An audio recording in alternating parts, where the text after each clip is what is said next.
On one side stands Jack Nicklaus, the man who built the Memorial Tournament from nothing 50 years ago. On the other stands Brian Rolapp, the executive who built the National Football League's $110 billion media empire. In June 2026, their two visions of golf finally collided in public, and 47 of the world's best players who gathered at Muirfield Village that week are the ones who will live with the outcome. This is the story of how one press conference exposed the deepest divide in professional golf and why the questions Jack Nicklaus raised that day still have not received a public answer. It happened on a Tuesday in Dublin, Ohio, one day before Jack Nicklaus was scheduled to sit down privately with Brian Rolapp and outgoing Commissioner Jay Monahan. The 86-year-old winner of 18 major championships took his seat in front of reporters at the tournament he founded in 1976, and when a question came about how difficult it has become for big events to stand out on the modern calendar, he opened with a sentence that immediately told everyone in the room what was coming. "I don't want to comment on the tour's schedule because I'm not exactly in favor of what they're doing right now," Jack Nicklaus said. Then in the very next breath, he commented anyway. "I hate to see tournaments bunch too much together with too many big tournaments too close together," Jack Nicklaus said. "That's a problem, I think. And I think that's going to be a problem for the tour in the future." Those were not the words of an outsider throwing stones. Jack Nicklaus won 73 Professional Golfers Association Tour titles. He hosts a $20 million signature event. He redesigned Professional Golfers Association National, the course that hosts the Cognizant Classic. And the Nicklaus Children's Healthcare Foundation has been the charity partner of that tournament since 2004. When he talks about the schedule, he is talking about events his own family has spent decades building. And the Cognizant Classic was exactly where he aimed his sharpest point. If you looked at the schedule, we have Pebble Beach in Los Angeles, Tiger's event, and then Cognizant. And then we had Bay Hill and the Players, Jack Nicklaus explained. I mean, what chance does that tournament have?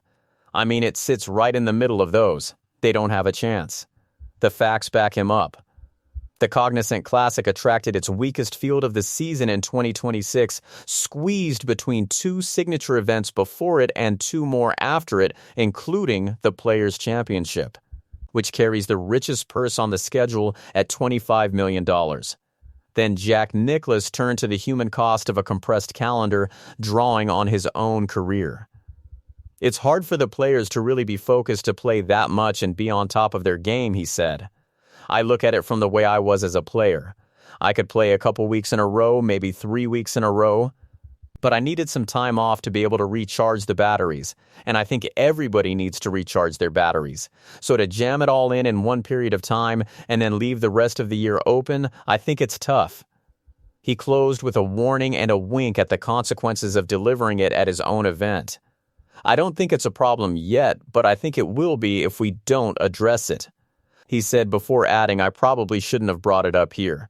I'll get chastised for that later. To understand why those comments landed so hard, you have to understand the man they were aimed at.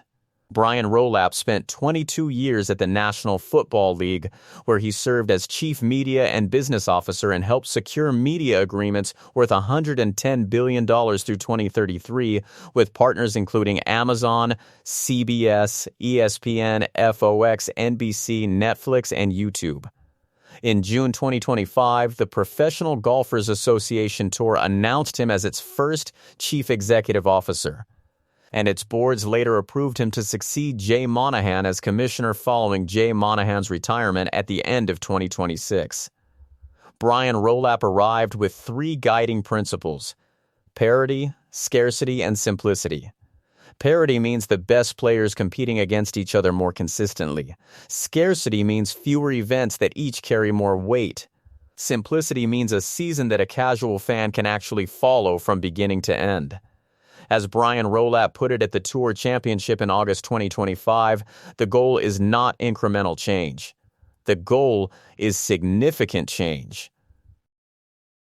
To design that change, the Professional Golfers Association Tour created the Future Competitions Committee, chaired by Tiger Woods and including players Patrick Cantlay, Adam Scott, Maverick McNeely, Keith Mitchell, and Camilo Villegas, alongside business advisors Joe Gorder, Fenway Sports Group founder John Henry, and former Major League Baseball executive Theo Epstein.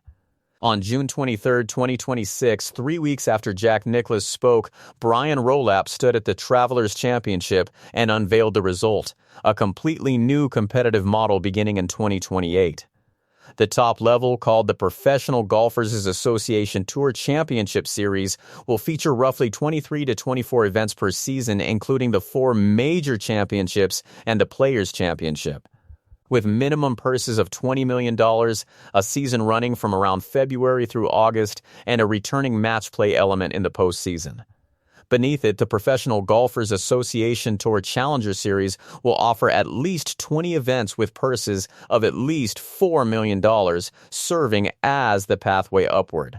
Promotion and relegation will connect the two. A minimum of 90 players will keep their spots in the Championship Series each season, while 20 players from the Challenger Series will be elevated and lagging performers will be relegated.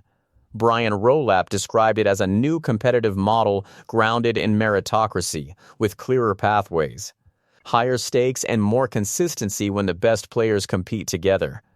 But Jack Nicklaus was not speculating about a distant future.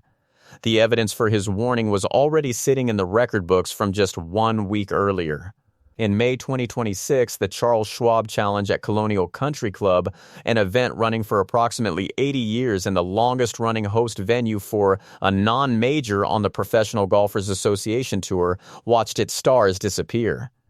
Scottie Scheffler, the world #1 and a Texan, missed Colonial for the first time when eligible. Jordan Spieth, a player deeply connected to Texas golf, missed it for the first time since turning professional. Wyndham Clark withdrew on the Monday after winning the CJ Cup Byron Nelson with a final round 60 at TPC Craig Ranch. The highest-ranked player left in the field was United States Open champion J.J. Spaun at number 9 in the world. Then there was Brooks Koepka, whose situation showed exactly how fragile the system has become. As a returning member from Live Golf, Brooks Koepka does not receive automatic access to signature events and must qualify through the Aon Swing 5 standings. After playing the Ono Flight Myrtle Beach Classic, the Professional Golfers Association Championship at Aronimink Golf Club, and the CJ Cup Byron Nelson in consecutive weeks, he withdrew from the Charles Schwab Challenge to rest. Any major is always a difficult week, Brooks Koepka said before the Byron Nelson.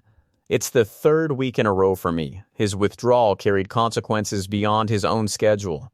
Under the returning members program, if Brooks Koepka had stayed in the tournament, the field would have expanded from 132 players to 135, opening spots for alternates.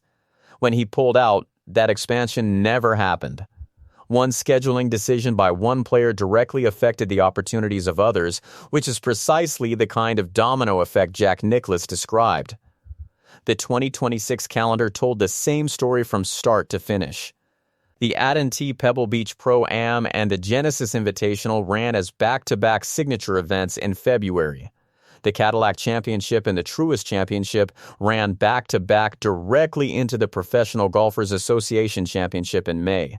Scottie Scheffler skipped one signature event in that stretch, while Rory McIlroy and Xander Schauffele withdrew from another. And the 2027 schedule does not relieve the pressure on the tournament Jack Nicklaus cares about most. The Cognizant Classic will face 3 consecutive signature events on the back end of its date, as the Cadillac Championship takes over the slot of the Arnold Palmer Invitational, which moves to the week after the Players' Championship. The counter-argument, however, is not empty. The signature event structure was created in 2023 as a direct response to Live Golf, which launched in 2022 with funding from the Saudi Arabian Public Investment Fund and pulled some of the sport's biggest names away with enormous payouts. That threat has now collapsed in on itself. The Saudi Arabian Public Investment Fund announced it would no longer fund Live Golf beyond the current season, and Live Golf Chief Executive Officer Scott O'Neill has retained the investment bank Ducera Partners to raise between $250 million and $350 million just to keep operating. From the perspective of Brian Rolapp's supporters, this is the moment to consolidate strength. Wyndham Clark, fresh off his United States Open victory at Shinnecock Hills, endorsed the plan the day it was announced. I think this two-track system is going to bring meritocracy, and it's going to make it easier to follow the Professional Golfers Association Tour. And then match play should be a lot of fun to watch, Wyndham Clark said. I think the tour has made an amazing push to get better and improve their product. Tiger Woods went further, saying the finished product will be far better than what we have now for everyone involved, and describing the committee's work by saying it was about bringing together different perspectives, having honest, hard conversations, and thinking broadly about what is best for the game that we all love. Yet the chorus of doubt kept growing, and it included the biggest name of this generation not sitting on the committee. At Shinnecock Hills before the United States Open, Rory McIlroy warned that the second tier could become glorified Korn Ferry events. He said, "I just think there's going to be certain events that might lose their stature if a sponsor doesn't pony up $30 million, so that's the tough thing," and he argued that the RBC Canadian Open should never fall into the lower track. Then Rory McIlroy delivered the line that reframed the entire debate. LIV created this false economy where we had to up prize funds and had to cut fields and try to support the top players and all that stuff, he said, before concluding that the old ways of the Professional Golfers Association Tour weren't actually that bad. Justin Thomas offered his own lukewarm assessment, saying the schedule is not how he would prefer to draw it up. And media voices echoed the skepticism, with golf writer Ben Coley noting that on first glance the visible changes amounted to little more than a new sponsor. The unanswered questions remain enormous. Which historic tournaments will be relegated to the Challenger Series? What happens to title sponsors who cannot meet the financial demands of the top tier? What happens to middle-tier players who lose access to the biggest purses and the visibility that comes with them? This is the philosophical divide at the heart of everything. Jack Nicklaus built the Memorial Tournament on the belief that golf is a collection of individual tournaments, each with its own identity earned over 50 or 80 years. While Brian Rolapp is building a league product engineered for media value the way the National Football League engineered its season. The Memorial Tournament itself now sits 18 days after the Professional Golfers Association Championship and ends 11 days before the United States Open, one of 10 events sharing the same $20 million purse. And the final layer of the story is the irony nobody can ignore. Tiger Woods, the heir to Jack Nicklaus as the greatest figure in the game, is the chairman of the very committee driving the changes Jack Nicklaus publicly questioned. The model is approved. The launch date is 2028. Brian Rolapp becomes commissioner when Jay Monahan retires at the end of 2026. The question Jack Nicklaus asked at Muirfield Village is still hanging in the air. What chance do the traditional tournaments have? So far, the silence from headquarters on that specific question is the only answer anyone has received.